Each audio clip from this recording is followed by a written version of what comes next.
నమస్తే, నేను డాక్టర్ పూర్ణిమ బట్టల, మీ కన్సల్టెంట్ ఫర్టిలిటీ స్పెషలిస్ట్. చాలా మంది కపుల్స్ కన్సల్టేషన్కి వస్తారు. నా ఎగ్ కౌంట్ బాగుంది అండ్ ఎవ్రీ మంత్ పీరియడ్స్ రెగ్యులర్గా ఉంది, ఎగ్ రెగ్యులర్గా రిలీజ్ అవుతుంది, తర్వాత ట్యూబ్స్ టెస్ట్ చేయించినా కానీ ట్యూబ్స్ కూడా 2 ట్యూబ్స్ ఓపెన్ ఉన్నాయి అండ్ స్పర్మ్ అనాలిసిస్ చేసిన హస్బెండ్ది స్పర్మ్ బాగుంది, అన్ని ఫ్యాక్టర్స్ బాగున్నా కానీ ప్రెగ్నెన్సీ రావట్లేదు. ఇలాంటి కండిషన్ని మనం అన్ఎక్స్ప్లెయిన్డ్ ఇన్ఫర్టిలిటీ అంటారు. అంటే మనకి ప్రాబ్లం లేదు అని కాదు, ఖచ్చితంగా ప్రాబ్లం ఉంది. దానివల్ల మనకి ప్రెగ్నెన్సీ అవ్వడంలో కొంచెం ప్రాబ్లం అవుతుంది. కానీ అదేంటంటే ప్రాబ్లం ఎక్కడుందో రొటీన్ బేసిక్ టెస్ట్లో మనకి బయటపడట్లేదు. ఇలాంటి కండిషన్స్లో మనకి ఐయుఐ కానీ ఐవీఎఫ్ కానీ మనకి హెల్ప్ఫుల్ ఉంటుంది.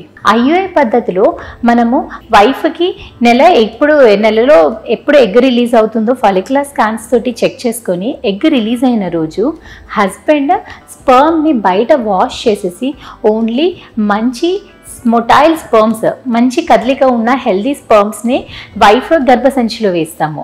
అలా వేయడం వల్ల మనకి ప్రెగ్నెన్సీ ఛాన్స్ 15 to 20% ఉంటుంది. అలా ఐయుఐ చేసి కూడా సక్సెస్ఫుల్ కాని వాళ్ళకి ఐవీఎఫ్ హెల్ప్ఫుల్ అవుతుంది.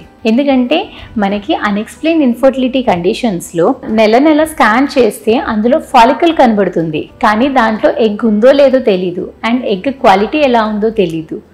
మీ బాడీ లోపల ఎగ్ స్పర్మ్ కలుస్తుందో లేదో తెలీదు, కలిసాక ఎంబ్రియో ఎలా ఫామ్ అవుతుందో తెలీదు. ఇవన్నీ స్టెప్స్ మనం బయట చేస్తాము ఐవీఎఫ్ పద్ధతిలో. ఐవీఎఫ్లో మనము రోజు ఒక 10 రోజుల వరకు రోజు ఇంజెక్షన్స్ ఇచ్చేసి ఎగ్స్ అన్నీ గ్రో చేసేసి ఎగ్స్ ఫాలికల్స్ నుంచి ఎగ్స్ బయటకు తీసి ఒక్కొక్క స్పర్మ్ని ఇంజెక్ట్ చేసి ఎంబ్రియోస్ తయారు చేస్తాము. ఆ ఎంబ్రియోలో ఉన్న బెస్ట్ ఎంబ్రియో 3-4 ఎంబ్రియోస్ ఫామ్ అవుతా అందులో ఉన్న మంచి ఎంబ్రియో ట్రాన్స్ఫర్ చేస్తాము. సో అందుకనే మనకి సక్సెస్ రేట్ 70 to 80% ఉంటుంది.